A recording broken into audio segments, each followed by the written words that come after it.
جی بالکل، حکومت جو ہے چند دن کے مہمان ہے، اس کے بعد جو ہے نگراں سیٹ اپ آنے والا ہے، اور اس وقت جو سیاسی صورتحال چل رہی ہے، مختلف جو اطلاعات آ رہی ہیں، کچھ لوگ کہہ رہے ہیں کہ الیکشن جو ہے وہ شاید کچھ آگے بڑھ جائیں، اور کچھ لوگ کہہ رہے ہیں کہ الیکشن ٹائم پہ بھی ہو سکتے ہیں۔ تو اس وقت ہمارے ساتھ موجود ہیں سینئر سیاستدان، وزیر اعلیٰ سندھ کے مشیر فراز لکھانی صاحب۔ ان سے ہم بات چیت کریں گے اور پوچھیں گے ان سے کہ کیا صورتحال دیکھ رہے ہیں، الیکشن ہوتے ہوئے دکھائی دے رہے ہیں؟ اگر ہوتے بھی ہیں تو کون سی اس وقت پارٹی ہے جو مضبوط پوزیشن میں نظر آ رہی ہے؟ آئندہ آنے والی جو حکومت ہے وہ کون سی پارٹی بنانے جا رہی ہے؟ جی السلام علیکم۔ جی وعلیکم السلام۔ میں سمجھتا ہوں اس وقت جو کام ہو رہا ہے، یہ ساری پولیٹیکل پارٹیز، سیاسی جماعتیں جو ہیں پاکستان کی فیور میں کام کر رہی ہیں، پاکستان کو آگے لگ کے کام کر رہی ہیں۔ سیاست اپنی پارٹی کی سیاست یا ووٹ کی سیاست نہیں ہو رہی، اس وقت ملک کے لیے سیاست ہو رہی ہے، ملک کے اوپر کام ہو رہا ہے۔ نہ کہ خالی یہ سیاسی پارٹیاں، بلکہ عسکری قیادت بھی اس وقت ملک کی خاطر ڈیسیشن لے رہی ہیں اور ملک کے فیور میں کام کر رہے ہیں۔ آپ اس سے دیکھیں کہ منرل سمٹ ہوئی کل، اس میں بھی بتایا گیا کہ کتنا جو ہے نا کتنے منرلز موجود ہیں ہمارے پورے پاکستان میں، بلوچستان میں، سندھ میں، مطلب یہ سارے علاقوں میں کتنے منرلز موجود ہیں کہ اگر ہم ان کے اوپر توجہ دیں، مائنز کے اوپر، تو دے کین بھی، اس کی جو لاگت ہے وہ نمبرز میں نہیں، آپ دیکھیں گے تو اس میں بہت اچھے نمبرز آئیں گے۔ میرا خیال ہے کہ ایسے اقدام اور بھی ہونے چاہیے۔ اور میں جہاں تک بات کروں پاکستان میں جو کام ہوا ہے پچھلے دنوں میں، آپ کے سامنے ہیں، آپ نمبرز کو دیکھیں، میرے کہنے سے نہیں، نمبرز کو دیکھیں، نمبرز کرنٹ اکاؤنٹ سرپلس کے آپ نمبرز دیکھیں، اس مہینے کے بھی، لاسٹ مہینے کے بھی سرپلس جو آئے $300 ملین سرپلس آئے۔ کنسیڈرنگ دی سچویشن، میں یہ دیکھ رہا ہوں جو کرنٹ اکاؤنٹ ڈیفیسٹ لاسٹ حکومت میں جو ہوا کرتا تھا $15 سے $18 بلین، اب ہم سرپلس کرنے لگیں گے کچھ عرصے میں۔ میرا خیال سے اس طرح دیکھا جائے تو اس سال کا جو آیا ہے وہ $2.5 بلین لگ بھگ ڈیفیسٹ آیا ہے۔ یہ کنسیڈر جب کرتے ہیں، اچھے نمبر جب آتے ہیں، تو اکنامی کی بہتر سے بہتر سچویشن آنے لگتی ہے، اور آنے والے وقتوں میں میں یہ دیکھتا ہوں کہ اکانومی میں بہتری سے بہتر ہوتی جائے گی، بلکہ بوسٹ بھی دیکھتا ہوں۔ لیکن دیکھیں، میں پھر ادھر ضرور یہ بات کہنا چاہوں گا کہ پالیسیز کا تسلسل لازمی ہے۔ جو پالیسیز بنائی گئی ہیں، اس کا تسلسل، اس کی کنٹینیوٹی بہت لازمی ہے۔ انتشار کی سیاست نہیں ہونی چاہیے جو ایک جماعت نے کی، سو کالڈ جماعت، میں تو اس کو جماعت بھی نہیں مانتا، اس نے صرف اپنی سیٹ کے اوپر سیاست کرنے کی کوشش کی۔ تو میں یہ سمجھتا ہوں ملک کی خاطر سیاست ہونی چاہیے۔ بلکہ میں ادھر ایڈیشنل کہنا چاہوں گا، جہاں کرنٹ اکاؤنٹ ڈیفیسٹ کو کنٹرول کیا گیا ہے، جس کی وجہ سے کافی چیزیں بہتر ہوئی ہیں، میں آگے کہتا ہوں بجٹ ڈیفیسٹ کو بھی کنٹرول کرنا چاہیے، اس میں بھی بہتری لانی چاہیے۔ اگر اس میں بہتری لائی گئی تو ہم دیکھیں گے روپے کی جو قدر ہے اس میں بھی بہتری آئے گی۔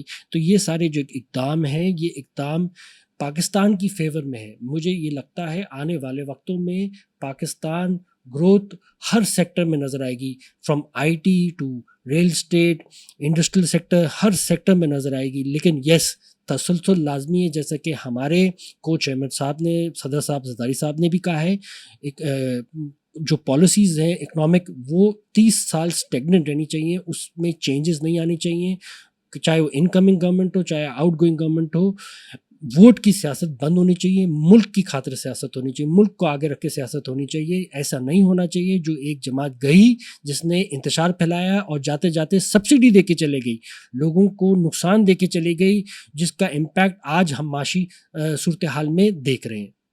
اچھا بتائیے گا کہ نچلی سطح پر اگر ہم بات کریں تو بے روزگاری بڑھ گئی ہے اور مہنگائی کافی بڑھ گئی ہے، اس پر جو ہے کنٹرول نہیں ہو پا رہا، اور اب چند دن کی کیونکہ مہمان ہے حکومت، اور جاتے جاتے جو ہے پیٹرول کی قیمت آپ دیکھیں اتنا بڑا اضافہ کر دیا گیا ہے۔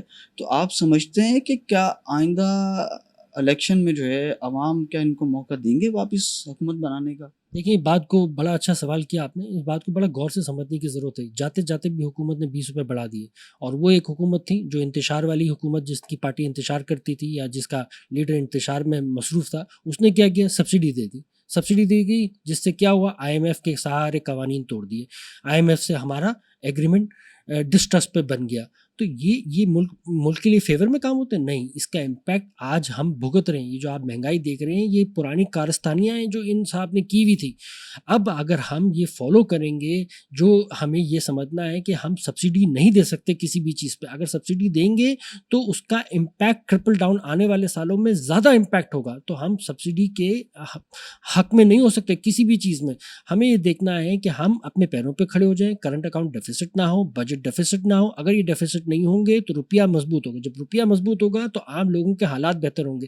آپ بتائیں، جب ہمارے پاس یہ حکومت آئی تو آپ نے دیکھا ہوگا ریزرو گر گئے تھے $3-4 بلین پہ.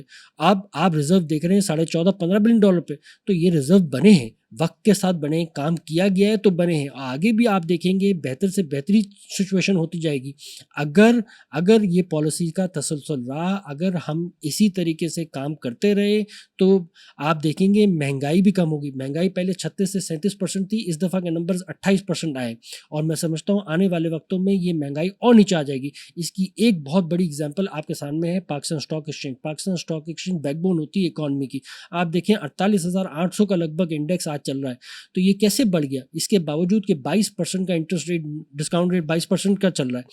ابھی تو یہ 22% کا ہے. آنے والے وقتوں میں جیسے کہ ابھی پالیسی آئی انٹرسٹ ریٹ نہیں بڑھایا گیا، آنے والے وقتوں میں یہ انڈیکیٹر ہے کہ انٹرسٹ ریٹ پیچھے آنا شروع ہوگا. اگر انٹرسٹ ریٹ پیچھے آنا شروع ہوگا تو انڈیکس کہاں جائے گا؟ 50,000 تو خالی ایسے ہی چھو جائے گا. میں سمجھتا ہوں اگر اسٹیگننٹ رہی پالیسیز اور یہ کام چلتا رہا تو آنے والے وقتوں میں آپ بوم دیکھیں گے ہر سیکٹر میں پاکستان کا. لیکن پالیسیز کا تسلسل لازمی ہے. اچھا یہ بتائیے گا کہ آپ اگلی حکومت، آنے والی حکومت کسے دیکھ رہے ہیں؟ کیونکہ پی ٹی آئی تو دعویٰ کرتی ہے کہ الیکشن ہوں گی تو ان کو بڑی تعداد میں ووٹ ملیں گے اور دوبارہ سے وہی حکومت بنائیں گے. تو آپ دیکھ رہے ہیں کہ پی ٹی آئی دوبارہ سے جو ہے حکومت بنا سکتی ہے؟ لیکن اس میں آپ نے 2 سوال کر دیے. پہلے تو میں پی ٹی آئی کے بارے میں بتا دیتا ہوں. پی ٹی آئی کو آپ جماعت سمجھتے ہیں، مجھے تو جماعت ہی نہیں نظر آتی، کیونکہ اس نے تو انتشار پھیلایا ہے، ملک کی فیور میں کام نہیں کیا، ملک کی بقا کے لیے کام نہیں کیا. جب آپ ملک کی معیشت کے لیے کام کرتے ہو، ملک کی بقا کے لیے کام کرتے ہو تو آپ سیاسی جماعت کہلاتے ہو. سیاسی جماعت کا کام ہی یہ ہوتا ہے کہ ملک کی فیور میں کام کرو، ملک کو آگے رکھ کے کام کرو، نہ کہ اپنی سیٹ پہ کام کرو. یہ جماعت نے ایکسٹریمزم، جھوٹ پہ مبنی ہر چیز پروپیگنڈا کرانا، فیک کرانا، اس کے علاوہ کیا کام کیا؟ کیا یوتھ کے لیے کام کیا اس جماعت نے؟ نہیں، اس نے یوتھ کے لیے بھی کام نہیں کیا. بلکہ میں آپ کو بتاؤں ووکیشنل سینٹرز بنانے چاہیے تھے یوتھ کے لیے، کچھ نہیں بنایا. بلکہ یوتھ کو کیا سکھایا؟ جھوٹ بولو، بد تہذیب کرو، برداشت نہ رکھو، یہ سکھایا گیا. کیا یوتھ کو یہ سکھانا ہے؟ کیا یہ پی ٹی آئی کا کام تھا؟ نہیں. پی ٹی آئی کو 4.5 سال ملے تھے، ان 4.5 سال میں کام کر کے دکھاتے. کراچی نے تو ان کو مینڈیٹ دیا تھا، کراچی کے لیے کون سا بڑا منصوبہ کر لیا انہوں نے؟ کوئی منصوبہ نہیں کیا. بلکہ میں آپ کو بتاؤں ان کی دور حکومت میں ٹرف فائنینسنگ دی گئی انڈسٹریلسٹ کو. ٹرف فائنینسنگ دی گئی 600 ارب کی، جو بنتے ہیں $3 بلین. اب یہ $3 بلین کیا واقعی ٹرانسلیٹ ہوئے؟ نئے کارخانے لگے؟ کیا نئے کارخانے لگے؟ اس کا کوئی میکانزم بنایا گیا؟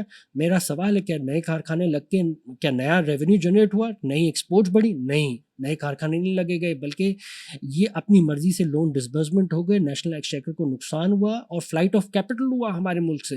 تو اس کے کون ذمہ دار ہیں؟ ان سب چیزوں کے غلط پالیسیز کے ذمہ دار کون ہے؟ اس کے علاوہ ادھر نہیں رکتا. اس کے علاوہ آپ کے سامنے ہے این سی اے کا معاملہ. 190 ملین پاؤنڈ مجھے بتائیں 190 ملین پاؤنڈ ٹریجری کے اکاؤنٹ میں کیوں نہیں جمع ہوئے؟ جبکہ یہ جمع ہونے چاہیے تھے ٹریجری کے اکاؤنٹ میں، جبکہ یہ فیور دی گئی. ایکسیسو ابیوسو یوز آف پاور کیا گیا بغیر یہ سمجھے کہ میں پی ایم کی سیٹ پہ بیٹھا ہوں تو مجھے ذمہ داری سے ایکٹ کرنا چاہیے. رادر دین دیٹ اس کی جگہ انہوں نے اپنا ابیوسو یوز آف پاور کیا. اور جب کسی کے ابیوز یوز آف پاور کرتا ہے انسان تو وہ کسی کو فیور دینے کے لیے کرتا ہے، اور اس کے فیور کے عوض میں کوئی نہ کوئی تحفے طوائف یا کوئی نہ کوئی چیزیں لیتا ہے. تو آئی ایم شیور نہ کہ خالی القادر ٹرسٹ کی زمین القادر ٹرسٹ، بلکہ اس کے علاوہ جویلری، گولڈ اور پتہ نہیں کیا کیا فیوریں لی ہوں گی، وہ تو ہمارے سامنے نہیں، آنے والے وقتوں میں سوشل میڈیا میں دکھے گا. میں یہ سمجھتا ہوں خالی ادھر نہیں رکا ان کا کام یہ رکا جب آپ کے سامنے آئی ایم ایف کی ڈیل ہو رہی تھی تو ان کی حکومت پنجاب میں بھی تھی، اسی سیاسی جماعت کی جس کی آپ نے بات کی، ان کی حکومت کے پی کے میں بھی تھی. ادھر کے پرانے فائنانس منسٹر لیٹر لکھوا رہے تھے آئی ایم ایف کو کہ نہیں ہونا چاہیے. تو یہ کیا ملک کی فیور میں کام کر رہے تھے؟ یا آپ مجھے بتائیں نا، یہ ملک کے فیور میں اقدام ہو رہے تھے؟ نہیں، یہ اپنی سیاست، اپنی سیٹ کی سیاست کر رہے تھے. بلکہ ان کے پاس 2 سٹنگ گورنمنٹس تھی، انہوں نے ان کو بھی چلنے نہیں دیا. کس کی وجہ سے؟ کہ ملک میں انتشار پھیلے، معاشی بدحالی ہو. کیوں ہو؟ کیونکہ بس ان کو اپنی سیٹ سے غرض ہے.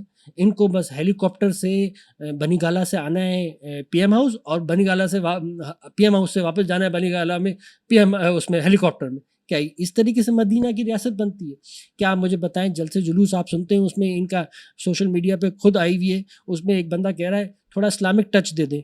کیا اس طریقے سے لوگ بشعور ہیں, لوگ سمجھدار ہیں, لوگ سمجھتے ہیں کہ انہوں نے کیا سیاست کی؟ انہوں نے انتشار کی سیاست کی, انہوں نے ملک کو آگے رکھ کے سیاست تھوڑی کی. آپ کیا سمجھتے ہیں کہ ابھی ان حالات سے ملک کو کون نکال سکتا ہے, اور آئندہ آنے والے وزیر اعظم کسے دیکھ رہے ہیں آپ؟ میں سمجھتا ہوں پاکستان پیپلز پارٹی واحد جماعت ہے. پاکستان پیپلز پارٹی نے بہت کام کیا ہے, پاکستان پیپلز پارٹی میں ہر طرف کام کیا ہے. پاکستان پیپلز پارٹی کی جو سیاست ہے, جو ہمارے چیئرمین صاحب کی تائید کردہ سیاست ہے, ہمارے آنریبل چیئرمین صاحب بلال بھٹو زرداری صاحب کا, ہر فیلڈ میں انہوں نے کام کیا. سب سے میجر کام تو آپ کو میں بتاؤں, پیپل ہاؤسنگ پروجیکٹ جو بنائے فلڈ افیکٹی کے لیے, لوگوں کو مالکان حق لینڈ ٹائٹل ڈیڈز ٹرانسفر کی جا رہی ہیں لوگوں کو. شہداد کوٹ میں, کمبر کوٹ میں, دادو میں, شکارپور میں, لاڑکانہ میں آلریڈی ٹرانسفارم کر دیے گئے لینڈ ٹائٹل ڈیڈ. گھر بنانے کے پیسے دیے جا رہے ہیں. 21 لاکھ فیملیز, 21 لاکھ گھر کیے جائیں گے. تو یہ بہت بڑا پروجیکٹ ہے, یہ کسی اور جماعت نے نہیں کیا, یہ پاکستان پیپلز پارٹی کی کاوش ہے. اور پاکستان پیپلز پارٹی یہ فلڈ افیکٹی کے لیے کر رہی ہے. خالی یہ نہیں, اس کے علاوہ آپ ہیلتھ سیکٹر کے کام دیکھیں, ٹراما سینٹر دیکھیں, سائبر نائف کا پروجیکٹ دیکھیں, اچھا لنگ ہاسپٹل دیکھیں گمبٹ میں, کیا کام کیا آپ مجھے بتائیں. یہ سب فری, NICVD دیکھیں, فری کام ہو رہا ہے لوگوں کے لیے, فری علاج. اور نہ کہ یہ سندھ کے لوگوں کے لیے بلکہ پورے ملک کے لوگوں اس سے مستفید ہوں گے. میرا خیال ہے سندھ گورنمنٹ نہ کہ خالی اس میں بلکہ ایجوکیشن سیکٹر میں اور باقی علاقوں ایریاز میں بھی کام کر رہی ہے, as per the policy of ہمارے چیئرمین صاحب بلال بھٹو زرداری صاحب. جی بہت شکریہ فراز صاحب ہمارے ساتھ موجود تھے. سینئر سیاستدان بھی ہیں, کافی گہری نظر ہوتی ہے ان کی سیاست پر, اور ان کا یہ کہنا تھا کہ جو اس سے پہلے کی جو حکومت تھی انہوں نے کئی ایسے اقدامات کیے جس کی وجہ سے جو ہے پاکستان کو کافی جو ہے مشکلات کا سامنا کرنا پڑا, اور جو سبسڈی انہوں نے دی اس سے جو ہے مزید جو ہے وہ پاکستان کو نقصان اٹھانا پڑا. اور اب جو ہے ملک کو اس صورتحال سے نکالنے کے لیے جو ہے وہ اس وقت بہتر جو لیڈر ہے وہ بلال بھٹو زرداری ہے, اور آئندہ آنے والی جو حکومت ہے وہ بھی پاکستان پیپلز پارٹی کی ہی بنے گی.